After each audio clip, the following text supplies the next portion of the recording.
What you see here is $1 billion. This is the money your government can take as a loan from the rich superpowers of the world. But you, the general public, will pay a little bit of interest rate.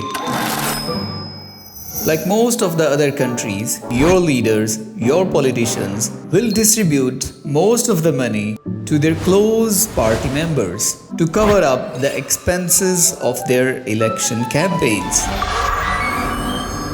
And in 5 years, it's time to pay back the loans. And because of the interest rates, now your government owes 1.5 billion and not 1. Damn. Do you know what the funny part is? In 4 or 5 years, the previous government who took the loan is already gone. And now the new government will say, I don't have the money to return. And if you don't, then the superpower will take some control of your government or the country. This is how the debt works in the world. And this is what exactly the superpowers do to the weaker countries. Like for example, take the developing nation of Egypt. Egypt needs money. And the superpowers like USA has a lot of it.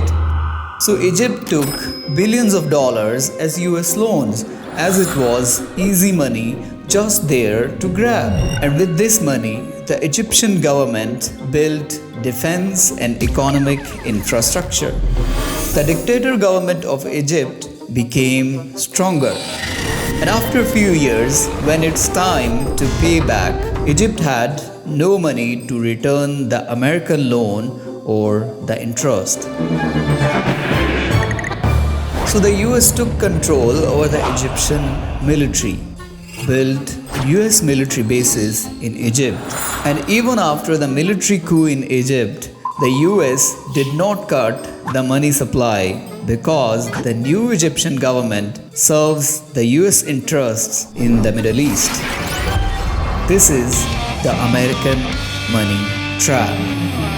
And it's a real thing that superpowers like USA and China do all around the world. The small developing nation of Jordan is given billions of dollars by the US every year as loans and aids. With this money, the king of Jordan stays in power. But there is no way Jordan can pay back the American loans or its interest.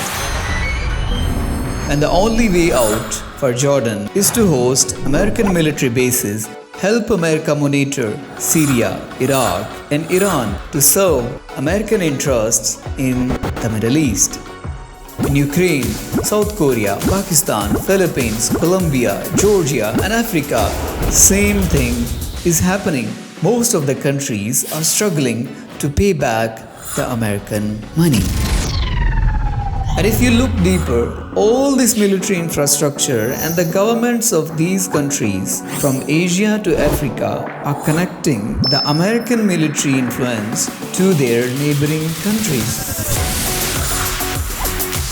When all these dots connect, it starts looking less like help and more like a system to form something far bigger, far more powerful than just a military base. A new world order where America can tap and manage every country in the world like the apps in your smartphone. The world is already controlled by America and other superpowers. And I think soon it will be owned by the superpowers. Now, don't get me wrong.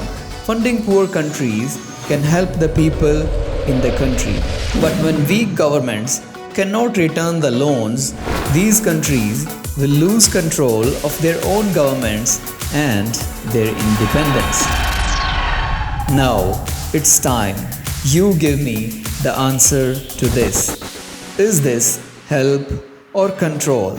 Let us know your thoughts, and until next time, stay curious.